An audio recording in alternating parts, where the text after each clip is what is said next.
বর্ষা শেষে আলোকোৎসবের মাধ্যমে প্রতিবছর উদযাপিত হয় মিয়ানমারের তাজউইং দাইন উৎসব। বাঁশ ও কাগজে তৈরি অসংখ্য ফানুস আকাশে উড়িয়ে এই উৎসব উদযাপন করে স্থানীয়রা। রাজধানী নাইপিদোতে এবারের আয়োজনে অংশ নেয় বিভিন্ন সরকারি মন্ত্রণালয়, যেখানে প্রতিযোগিতামূলকভাবে 14টি রঙিন ফানুস আকাশে ওড়ানো হয়।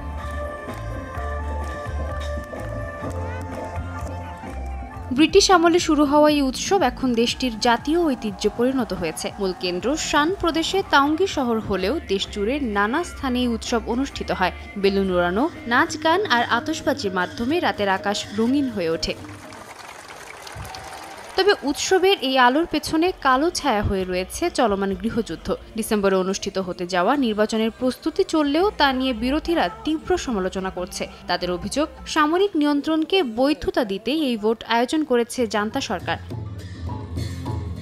সাদিয়া তাসনিম, সময় সংবাদ।